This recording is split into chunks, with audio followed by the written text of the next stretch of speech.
But when you talk to CEOs and you hear them struggle about, I know there's some things here that we should probably do, but I struggle with it because I know that it's difficult for the people. Why do you think they end up in that? Is it because it's, talk a little bit more about that. Well, I think what's happened over the last, I'm going to say, 30 years. There was very much a very different mindset, in the 80s about how organizations should operate. The corporate radar. Right. Exactly. And I think the perspective has shifted. And so when you hear, I love Simon Sinek. I'm sure you know who he is. Yes. Leaders Eat Last, is a great book of his.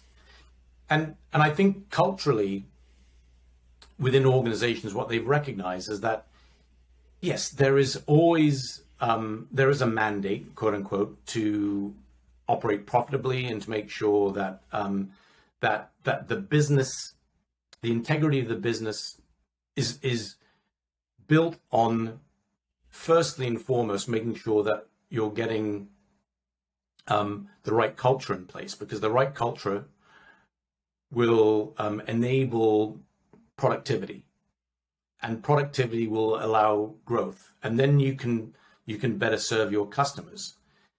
And I think there's been a mindset shift in a lot of leadership to say, actually, you know what, we don't have to be these alpha males or these alpha females who have zero empathy, zero emotional commitment to their people, because all they're driving towards is the top line, the bottom line.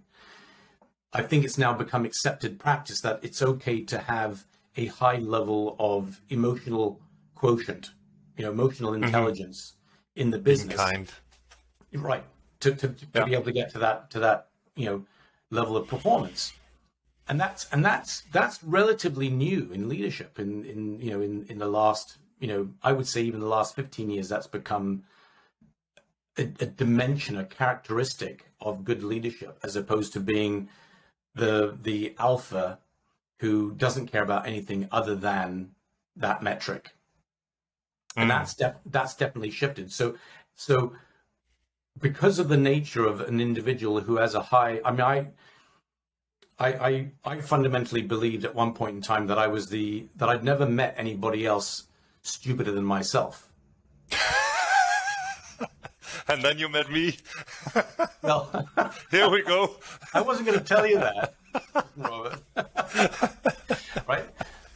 And yet I always, I didn't believe in my own intelligence, but I always believed that I had a very high EQ. And I think this is where it becomes really interesting for leadership, right? Because more and more leaders do have high EQ.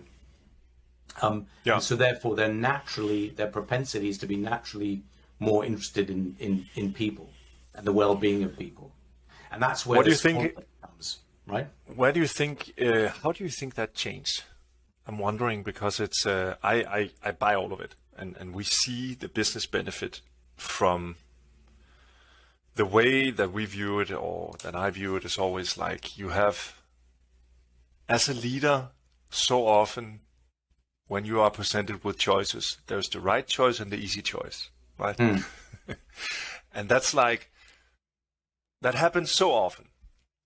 And I found that what me and my partner Tobias has been doing all the way, since the dawn of time, because we are primarily motivated by doing something special for our people. And in order to do that, we need a profitable business that accumulates capital. It's always been, it's not easy, but it's always been, we do the right choice every time.